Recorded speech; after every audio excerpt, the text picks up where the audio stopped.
Halo semuanya, selamat datang kembali. Hari ini kita mau bahas sesuatu yang penting banget, yaitu gimana caranya bikin pendidikan jasmani itu ya buat semua orang tanpa terkecuali. Oke, kita mulai dari gambar ini ya. Wah, ini dalam banget maknanya. Ini bukan cuma soal olahraga kan, tapi soal kesempatan, soal bisa ikut serta, dan yang paling penting, merasa jadi bagian dari sesuatu. Nah, pertanyaannya sekarang, gimana caranya kita bawa ide bagus ini ke dunia nyata? Ke setiap kelas olahraga di sekolah? Gimana kita bisa pastiin semua anak bisa ikut main? Oke, kita mulai dari dasarnya dulu. Kenapa sih adaptasi ini penting banget? Kenapa ini bukan sekedar ide bagus, tapi sebuah keharusan? Faktanya, data penelitian nunjukin hal yang cukup serius. Anak-anak penyandang disabilitas itu rentan banget kena obesitas dan gaya hidup yang kurang gerak. Jadi kalau mereka nggak bisa ikut olahraga, ini bukan cuma soal kehilangan keseruan, tapi ada risiko kesehatan jangka panjang yang nyata. Dan ternyata, ini bukan cuma soal kebaikan hati loh. Secara hukum, ini adalah kewajiban. Ada yang namanya FAPE, atau pendidikan publik gratis yang sesuai. Intinya, pendidikan jasmani yang disesuaikan, itu adalah bagian dari layanan wajib pendidikan khusus. Jadi ini bukan tambahan, ini adalah hak mereka. Oke, kita udah tahu kenapanya. Sekarang pertanyaannya gimananya kan? Nah, solusinya ada di sini. Namanya pendidikan jasmani adaptif, atau biasa disingkat APE. Ini semacam buku panduannya lah, biar semua bisa ikut serta. Ada kutipan yang menarik banget nih. AP itu layanan, bukan tempat. Maksudnya apa? Artinya, inklusi itu bisa terjadi di mana aja. Bisa di kelas olahraga biasa, di kelas khusus, atau gabungan keduanya.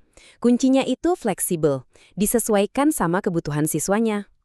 Terus, gimana cara kerjanya APE ini? Nah, ada 3 strategi utama yang jadi andalan. Ada modifikasi aktivitas, lingkungan, dan peralatan. Yuk kita lihat satu-satu. Yang pertama, modifikasi aktivitas. Coba lihat deh contohnya, voli duduk. Aturan atau tujuannya bisa diubah dikit, biar semua bisa ikutan.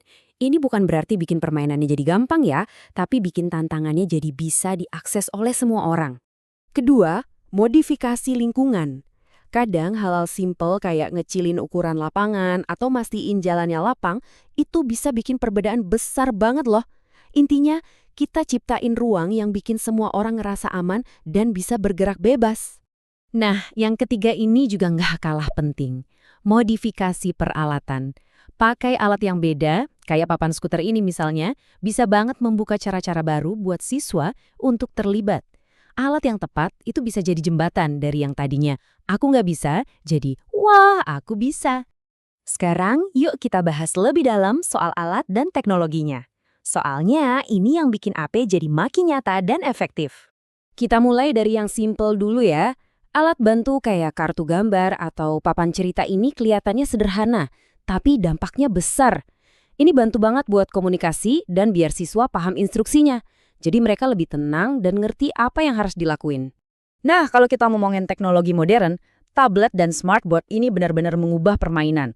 Instruksi bisa jadi lebih interaktif, lebih visual, pokoknya belajar jadi lebih seru dan personal buat setiap anak. Dan siapa sangka, main game juga bisa jadi bagian dari olahraga. Konsol kayak Wii atau Xbox Kinect itu bisa loh dipakai buat melatih motorik. Jadi latihannya nggak berasa kayak latihan, tapi kayak lagi main game aja. Tapi, semua alat canggih dan strategi keren tadi nggak akan ada artinya tanpa satu hal yang paling penting, kerja sama tim.